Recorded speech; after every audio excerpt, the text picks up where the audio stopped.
In 1831, Darwin, then 22 years old, set sail on a 5-year survey expedition for the British Empire.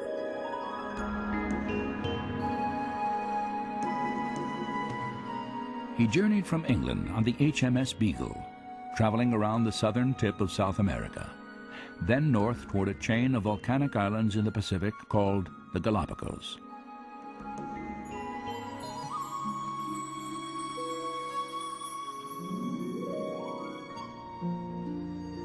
On this desolate archipelago, 600 miles off the western coast of Ecuador, Charles Darwin encountered an extraordinary array of birds, reptiles, and mammals, the likes of which he had never seen before.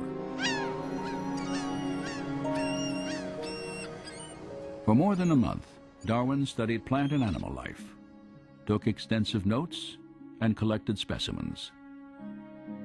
Then he left, never to return. 25 years passed as he developed a theory about how the diverse forms of life on Earth had originated. In 1859, Darwin published a book titled On the Origin of Species. Its impact on science and ultimately all of Western culture was dramatic. Darwin argued that all life was the product of purely undirected natural forces, time, chance, and a process he called natural selection. For 2,500 years before Darwin, most prominent scientists and philosophers, people such as Plato or Newton or Kepler, viewed the world as the product of some kind of design or plan. But a fundamental shift occurs with Darwin's idea of natural selection, and a real change in scientific philosophy is set in motion. Darwin was not the first scientist to propose a theory of evolution, but he was the first to offer a plausible naturalistic mechanism that could produce biological change over long periods of time. To understand how natural selection works, consider the finch populations Darwin encountered on the Galapagos Islands.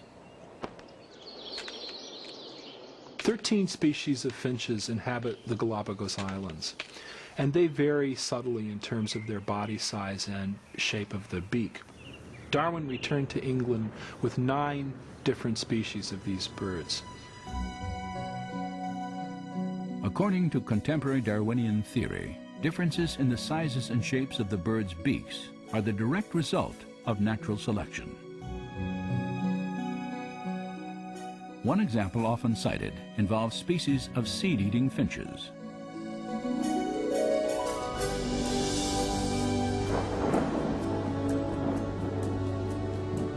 Following seasons of heavy rain, small, soft seeds are plentiful throughout the islands. Birds with short beaks can easily gather food. However, during periods of drought, the only seeds available are encased in hard, tough shells that remain on the ground from the previous year. In these circumstances, only birds with longer, sharper beaks can crack the shells and eat the seeds. Those birds with the longer beaks survive because they can reach the food source, whereas other birds cannot. That long beak, then, confers what biologists now call a functional advantage. The finches with smaller beaks, unfortunately, die out from starvation because they cannot reach that food source. If the drought conditions continue, the environment causes a change in the features of the finch population as a whole. Over time, the long beaks are passed on to succeeding generations because those beaks enable the birds to survive. Natural selection was a powerful idea. Physical variations that proved advantageous would be inherited by succeeding generations. Through this process, populations would be altered, and over time, fundamentally different organisms would arise without any form of intelligent guidance.